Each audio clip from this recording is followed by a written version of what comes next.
Are people on the Zoom? My kids were trying to sign on. Yes. Yes. Okay. Yes. Good. Good. Yes. In a moment, I'll ask you to mute your audio once we begin to start our service. They're on. My one son is asking, what's the passcode? There's no password.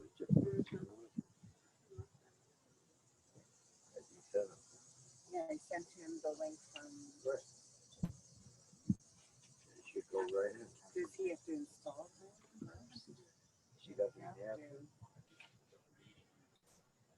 Shouldn't have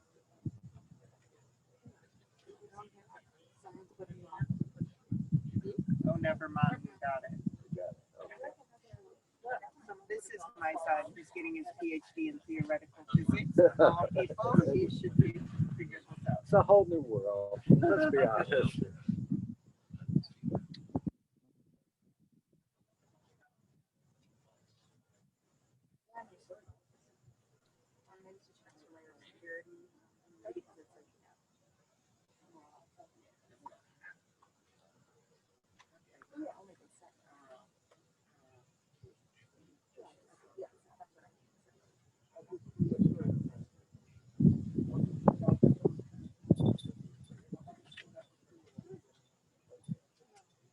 Oh no, somebody's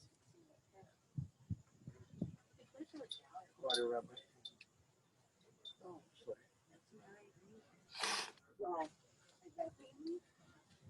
we see the one of the people that's on Zoom. Oh, okay, good. I'm glad. Try to make it feel like as normal as we can. Maybe they could put it on gallery mode. I'm not sure how to do it.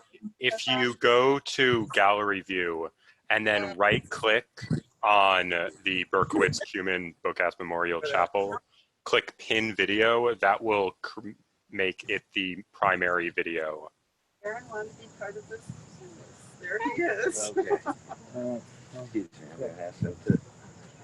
You can also change it We're to gonna speaker begin. view, and We're once gonna everyone be- else is muted, it'll just show them. We're going to begin our service. I'm going to ask everyone to mute.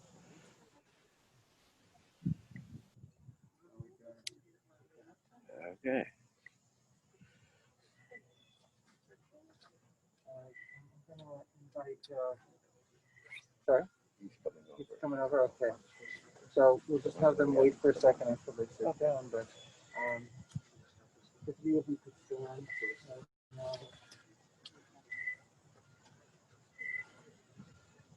You have ribbons on, unfortunately you've been here before. We wear these ribbons to remind ourselves that for hearts that are torn, we remember our loved ones. I'm going to invite you to say these words after me, both in Hebrew, and then I'll translate. Baruch atah Adonai Eloheinu melech haolam dayan ha'emet. So it means, blessed are you, God, the true judge. I like to think of it as, God, you don't always know the ways in which you work. Your ways often mystify us, but we hold on to your traditions and to your rituals like this at these times. I invite you to sit down.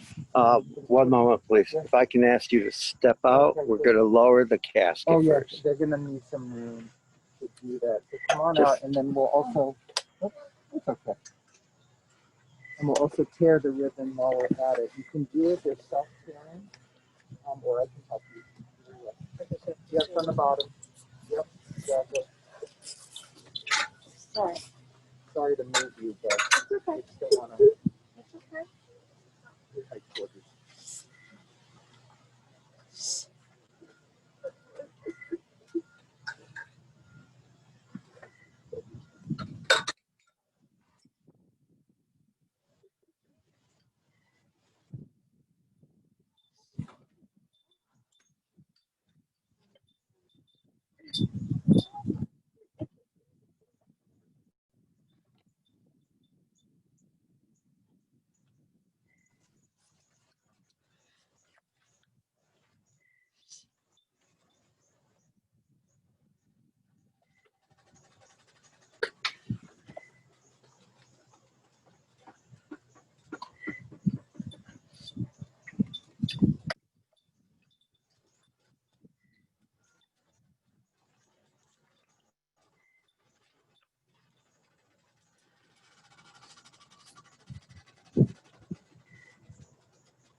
Visible.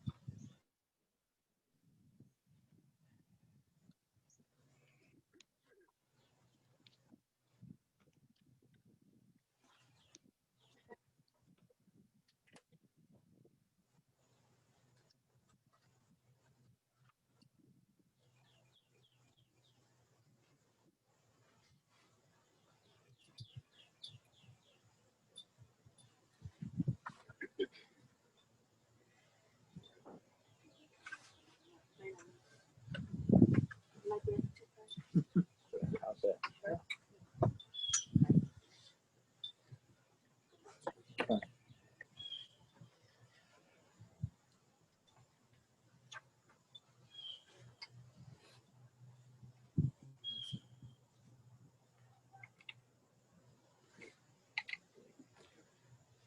In the words of Ecclesiastes, the season is set for everything, a time for every experience under heaven. A time for dancing and a time for wailing. A time for birthing and a time for dying. A time for speaking and a time for silence. A time for seeking and a time for losing. The time of mourning is a complicated time filled with many emotions and memories, both bitter and sweet. We begin our service with the recitation of psalms and prayers, thus linking Lynn's life with the 3,000-year-old tradition of the people of Israel and the eternity of God. I invite you to join with me, if you wish, in the recitation of Psalm 23. The Lord is my shepherd, I shall not want. He maketh me to lie down in green pastures. He leadeth me beside the still waters. He restoreth my soul. He guideth me in straight paths for his name's sake. Yea, though I walk through the valley of the shadow of death, I will fear no evil, for thou art with me. Thy rod and thy staff, they comfort me.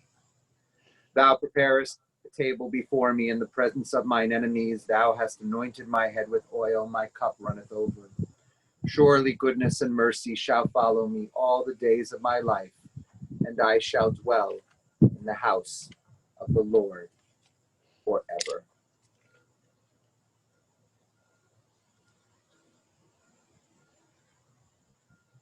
Eshet Chayil Miyimsa, what a precious find is a woman of valor. Her worth is far beyond rubies. Her husband Jack put his confidence in her. He lacked no good thing. She was good to him, never bad all the days of her life. Lynn opened her hand to the needy, and she extended it to the poor. She was clothed with strength and splendor.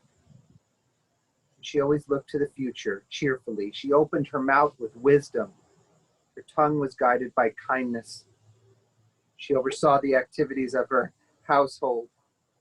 She never ate the bread of idleness. Her children today come forward. Robin, Debbie, and Kathy.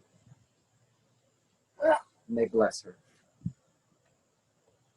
Many women have done superbly, but you, Lynn, surpass them all.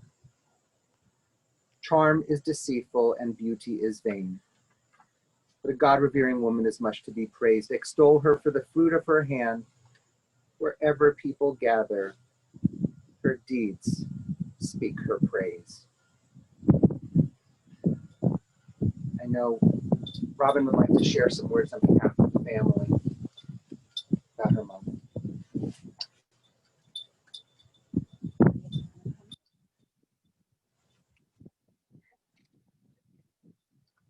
Okay. Mom would know that I possibly could trip over that wire. So just saying, I have to be careful. Oh, I can take my mask off. So it's very telling that I wrote these words down on Papa Jack's memo from Jack M. Krause that Mom kept all of. So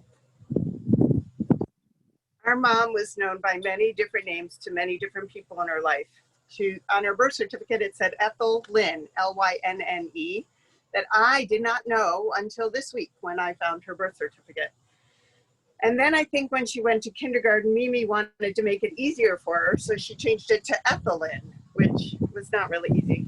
And then I think when she went to college, she changed it to Lynn.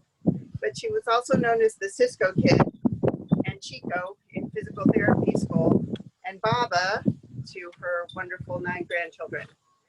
But to me and my sisters, she was known as Sergeant Krause, I mean Mom, or the best cooker, as Shelley used to call her. Because she gave so much of herself in everything she did and to everyone, she was loved by many. She had I have wonderful memories. We all have wonderful memories, and many of our friends do too, from backpacking with Mac and EJ to the Girl Scout troop of girls with special needs, playing softball with Marcia. Roll, Marcia, roll. And those of you who know the joke, know the joke.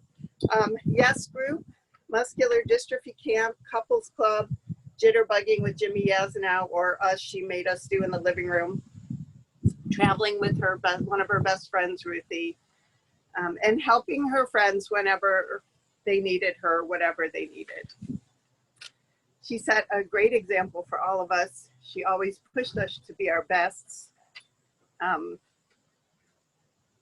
Shelley said Shelley really made us also better for who we are and what we are. My sisters and I are all strong advocates for people with special needs and basically people in general. We're good humans and we're really great moms because of our parents, our mom and dad. She loved our dad. And again, until this week, when I was reading some of these cards she wrote, I never knew how romantic they were. It was like, who are these people? And Baba was proud of all 9 of her grandchildren. But we all knew that Sammy was her best friend. And when I said to her once, Mom, I think you love Sammy more than you do your daughter, she's like, that's because she does not talk back. So lastly, we all know that Mom loved her happy hours, her martinis with dirty olive juice and her special olives, her Markham Merlot and her yellowtail Shiraz.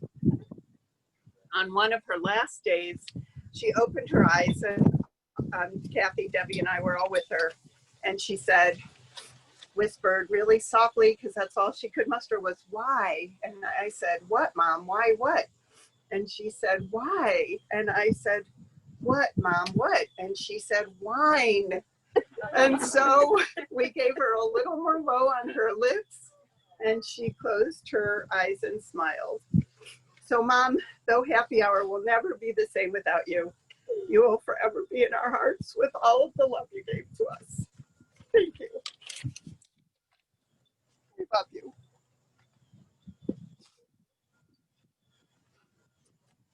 And I didn't fall. To be clear. Mom would be proud she didn't fall. Yes. She said I could fall upstairs. You did. I did fall upstairs. This picture is just beautiful, and really takes me back to when she and I first met. Strong, self-assured, but this warmth that was so clear. Debbie, Kathy, and Robin, Jeff, I just want to thank you for taking the time to talk to me about your mom. Not easy to do, but really just helped me get to know her through your experiences and through your eyes. So I appreciate that. She was a substantial human being. And when I think about people like Lynn, I think about this poem by Maya Angelou, When Great Trees Fall. When great trees fall, rocks on distant hills shudder. Lions hunker down in tall grasses, and even elephants lumber after safety. When great trees fall in forests, small things recoil into silence, their senses eroded beyond fear. When great souls die, the air around us becomes light, rare, sterile. We breathe briefly. Our eyes, briefly, see with a hurtful clarity. Our memory suddenly sharpened examines, gnaws on kind words unsaid and promised walks never taken. Great souls die, and our reality, bound to them, takes leave of us.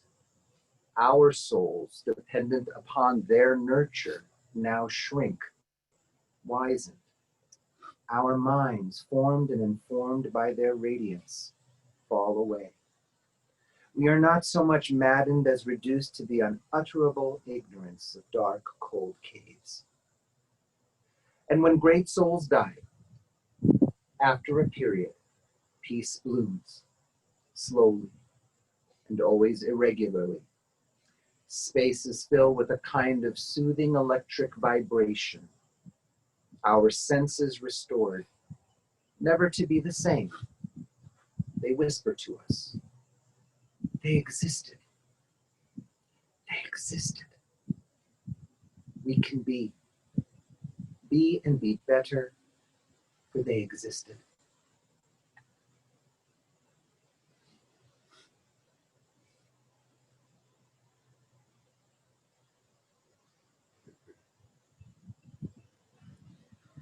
Of perhaps the most referenced rabbinical teachings in Jewish history is Pirkei Avot, known as the Ethics of Our Fathers.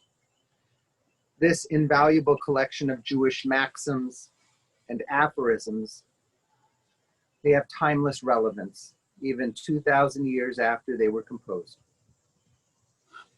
If I were being flip, I would say that the teachings of Pirkei Avot could be best known as Judaism's greatest hits. Today, I'd like to let the words of Pirkei Avot guide us as we reflect on the incredible life's work of Ethelyn Krause. Rabbi Hillel said, "If I am not for myself, who will be for me? And when I am for myself alone, what am I? And if not now, when? If I am not for myself, who will be for me?" Lynn grew up in a generation when strong women were not always clued into this first part of what that meant. To be for yourself didn't mean to be selfish, just meant to have an element, a measure of self-possession, self-quality. She seemed to always know her value, how to seize self-respect and fight for what was rightfully hers. Born and raised in Cleveland and later Cleveland Heights, Ethelyn was more Lynn than Ethel. Growing up, Lynn was known as a tomboy, but I'd like to think that she was one of the girls who helped us understand that a woman's place might very well be on the ball field.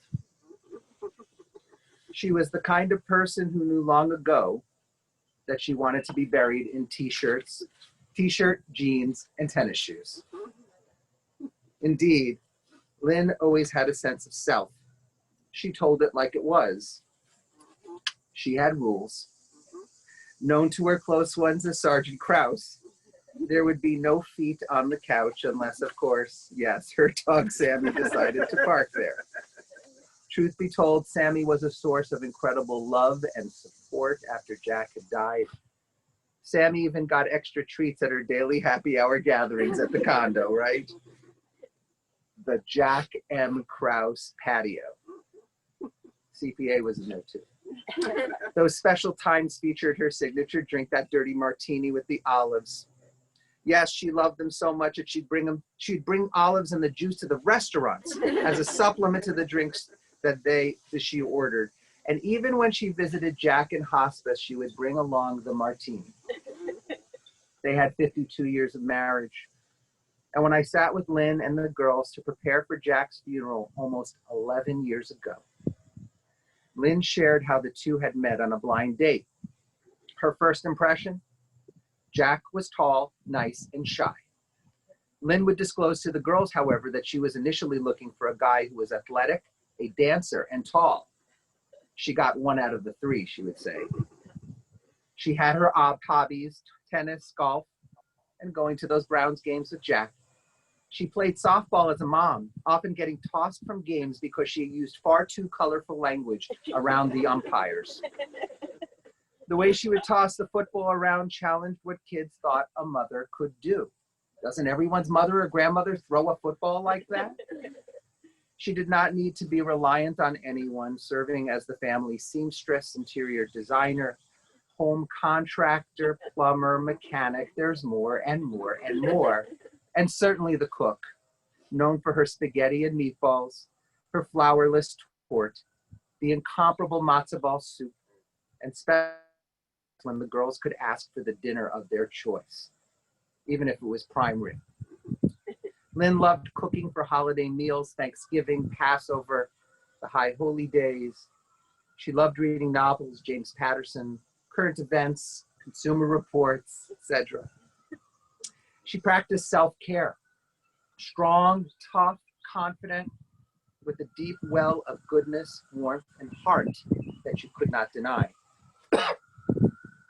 After graduating from Heights High, Lynn spent a year at Miami of Ohio before heading to Western Reserve.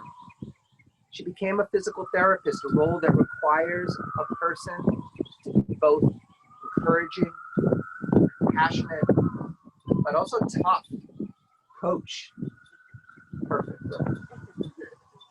And what became quite clear was that you could never really separate the Lynn who was so self-assured and self-reliant from the Lynn who was giving, generous. It was all part of the wonderful recipe that was her. And when I am for myself alone, what am I? Lynn's sense of purpose in life was inextricably tied to family. Raising 4 daughters required a tremendous amount of energy and output for Lynn. Shelley's significant disabilities compelled Lynn to found a Girl Scouts unit for kids like Shelley with special needs. And she volunteered, as you said, Robin, for countless hours to organizations, advocating for kids who needed to participate in activities that allowed for a measure of normalcy in their lives. After she and Jack experienced the most profound loss a parent could go through, it demanded a new supply of internal resources. Looking back at the eulogy I delivered for Jack, I said, Lynn mentioned how Shelley made our family what it is. That event was the primary experience that dictated the rest of the family's life. Lynn and the girls all developed a remarkable sense of compassion, sensitivity, which they applied to their lives personally and professionally. And yes, indeed, Robin, Kathy, Debbie, you all have given your hearts and your souls to the work of healing the world in different ways. And even when the girls became enmeshed in their adult lives, they always knew that their parents had their backs. It's the way it should be. They felt the force of their love. And when the challenges and struggles and hardships came along, ones that could never be expected, they were always there. Lynn even played a role at Simon's birth. And Jeff, Debbie's husband, admired Lynn, her for fierce loyalty, her intellect, her DIY abilities. After all, Lynn and Jeff embarked on the project of putting up wallpaper, I think, for Ben's room when he came into the world. Jeff, you clearly, very quickly learned that you were going to be the apprentice to Lynn, who had an idea and a concept of exactly how this should look, and that there should be not one buckle in the seam. And during those days, you got to know her in ways that you hadn't before. You noticed her ability to listen, her curiosity about the world, and especially her curiosity and love and heart for her grandchildren, who would carry on her memory and legacy. And that's the and if not now, when part. Seizing the day. For Lynn meant that idea of seizing the day. It meant grabbing up every moment she could with those kids. She lived not one day taking for granted what she had. As a young mother, Debbie remembers her visits to see Mom, and how she would refuse to hand Ben over to her for a swaddle until she got her own hug first. Baba was like that with each and every grandchild. Here are a few reflections. Ruby said, Baba was so strong that if Simon or Annabelle were messing with me, I would threaten to call Baba and they would stop because she did not mess around. Sam said, Baba had a really good relationship with Dad. Every time she would talk about him, it would make me smile. She was always so sweet to Vivian and welcomed her into the family, so much so that she may have liked Vivian more than me. I loved that she was happy and willing to talk to me about our family history so that I could learn more about the Cisco and Krause past. She was always happy to take care of me when I was in town, even going as far as making me food, serving me at the dinner table, taking care of everything, even when she was in her 80s. It truly felt like the real grandma experience. Baba always had a great sense of humor regarding nerds, especially because she married one and because I am one. It always made me laugh the way she talked about him, Jack, when they first met. Aaron said, one of the reasons I first started playing cello was because of Baba's brother, Alan. And after he died, she gave me one of his cellos to use rather than selling all of them. I later learned how much persuading from my mom that had initially taken, but I know that eventually she was very happy with that decision. She told me how it reminded her of her brother and how it made her happy to know the cello was being used by someone in the family. Whenever Sam and I were younger, there was a strict policy about keeping your feet off the couch. This seems to be a theme, which was not always the easiest to follow. That policy all changed when she got her dog, Sammy. Well, at least it changed for the dog. I don't actually remember when it stopped being enforced for humans, but I assume it happened. Sure. Maybe. Ben said, these are just some snapshot memories. Going on Baba and Ben trips to the Cleveland museums, watching MASH, A-Team, and Magnum PI. She was very into Tom Selleck. Helping me with all my various family history projects from elementary school through high school. Cocktail hour on the JMK CPA Memorial patio. Trips up to visit while I was in college when I really began to understand her. Coming back drunk late one night when I was visiting with Meshuggah Notes. Baba woke up and we went right on drinking and chatting. Taking me to see the first Spider-Man movie and having my mind blown. Years later, we would go see the first Captain America movie in theaters together.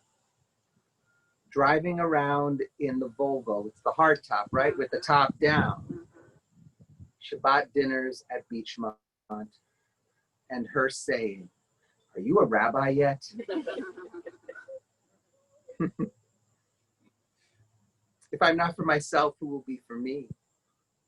And when I am for myself alone, what am I? And if not now, when?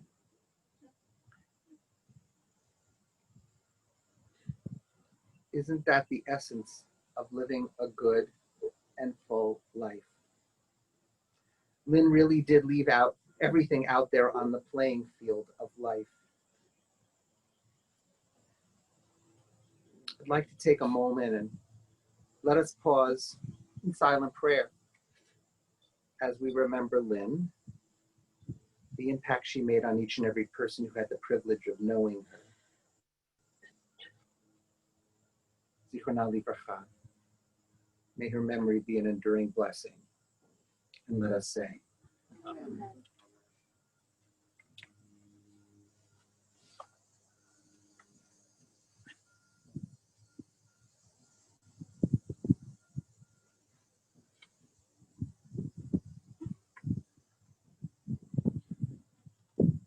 So sorry I didn't get to know all of you and get to meet you before the service started. I know not everybody got to submit something. Everybody wants to share a word. You may. If not, if you feel like it was covered, that's okay too.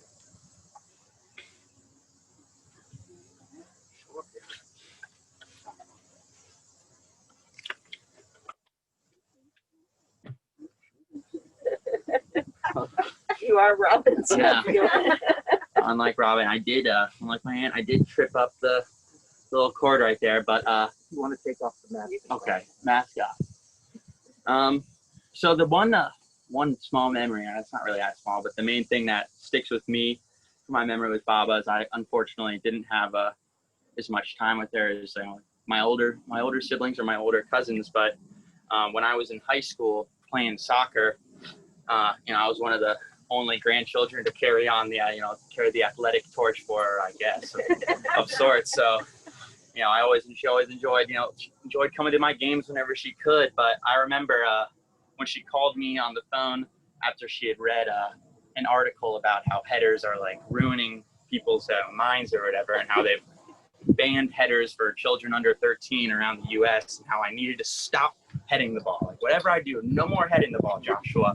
I said, Baba, I won't be playing if I don't head the ball. That's my job on the field, But other than that, things that stick with me with my Baba are just standing outside in our front yard tossing a little Nerf football and just being amazed at the cannon she had. And yeah, I just was grateful that I knew that most every athletic bone in my body came from her. Sorry, Dad. That's about all I got.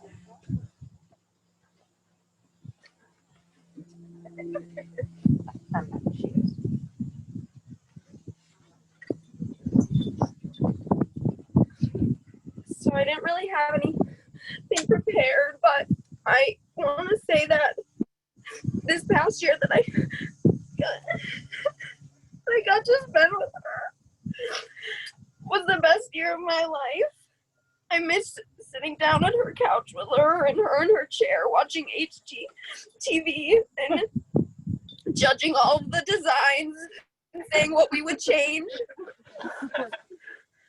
And I miss going through all of her old pictures and learning about her life and everything. And I just want to say, Baba, I love you so much, and you meant the world to me.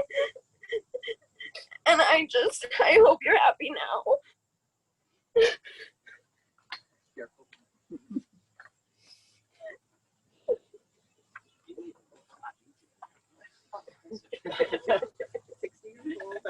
Hi. So when Baba was young in elementary school, there would be a girl's side of the playground and a boy's side of the playground, and like a line in the middle, and she would guard the line. She would stand on the line and make sure everyone stayed on their sides and everything was going right. And I think kind of for the rest of her life, she was just walking this line because she was a woman of so many different sides. And on one side of the line that she was walking, she was tough. She would yell at us if we put our fingers on the wallpaper or aforementioned feet on the couch. But on the other side, she was just the warmest, she let you know she loved you every time you were with her, with words, with actions. There was never any doubt in any of our minds that she had just an immeasurable amount of love for us. And she also, she did tell it like it is. Let's be honest. She's my best friend. We call each other our best friends since I was a kid. But she was also, just as likely to tell me I'm great, then maybe some days tell me I'm overweight. That was Baba though. She was just herself 100% of the time. She never made herself smaller. She never made herself quieter. And as I am 26 years old and a feminist and reading and learning and researching social justice issues, more and more, I realize that Baba has always been the kind of women that we talk about now, the kind of women that are strong and don't compromise themselves for men or anyone else. And that's Baba. And I think that I am who I am today, and I'm sure of myself, even, when she's commenting on my appearance, because of watching her my entire life. I never knew anything but strong women. I never knew anything but women who would give of themselves, but also advocate for themselves. That's all I've ever known because of her and my mom and my aunts and just all of the women who have been in my life. And I just gonna miss her so much. She's calling us from the grave. I hope there are dirty martinis with the right kind of olives. I hope no one is touching your wallpaper. And I just hope you're with the people you love, because I am. And I always will be because of you.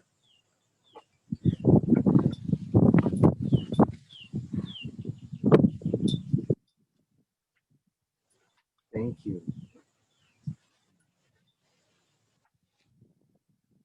And certainly leaves behind an incredible legacy. Mother to Robin, Daniel, Kathy and Debbie and Jeff, and the late Shelley. And a grandma, Baba, to Ben, Tess, Aaron, Sam and Vivian, Emma, Sophie, Simon, Joshua, Annabelle, and Ruby. And of course, dear sister of the late Alan. Memory was surely a blessing. We invite you now to rise at your seats as you are able for the chanting of El Malei Racham, the memorial prayer.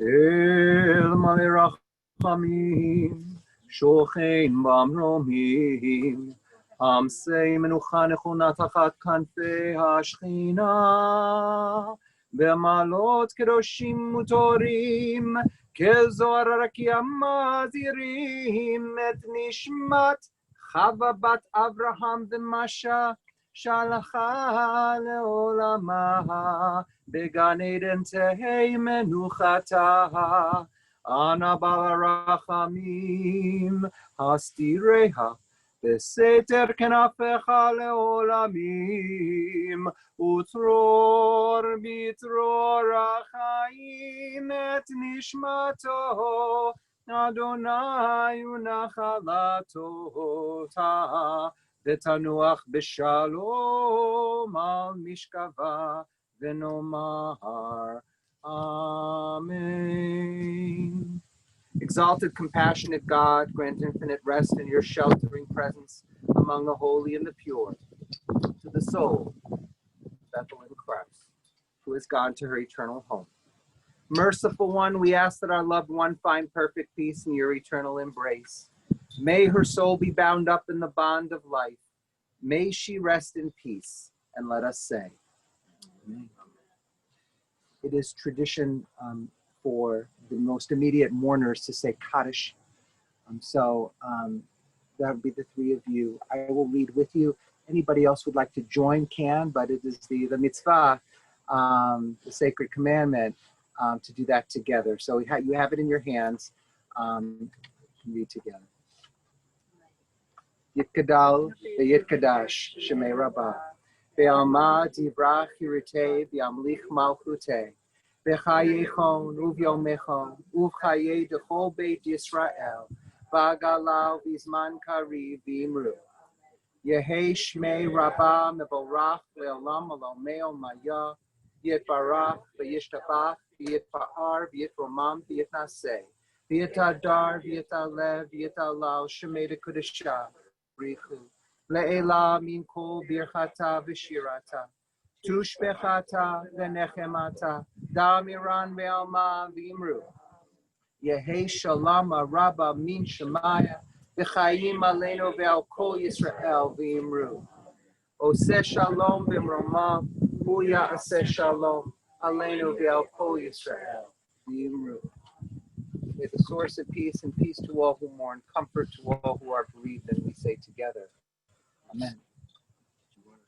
No, it's just the Zoom went off, Oh no. and I was hoping. Okay, we can. I don't think the Zoom's on. I think it's on. Someone just someone spoke. It's still on. Muted, and so it showed their screen. Okay. All right. Somebody even could text one of you and let them know it's on. So we're going to turn to the sort of conclusion of our service, and that is filling in the grave. And so for those who are not initiated, which I know you are, but those who are not initiated with Jewish practice, it may seem like a disrespect to put soil, to put sand in the grave, but in Judaism, it's the opposite. We take care of our loved ones because they can't care for themselves right now. At least her body, the body that Lynn inhabited for all these years, she's unable to cover herself up. So we take care of her. We start that process as she took care of us. The good folks here at the cemetery will do a lot of the heavy lifting, but we start that process now with filling in the graves. We invite family members to begin that process. Just with our hand, right? Yeah. However you want to do it, you can pour it in, or you could just. You want me to pass it, or do you want people to come back? Pass it, yeah. Or put it down and people can come.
This concludes our service and our Zoom video. We appreciate all those who joined. Thank you.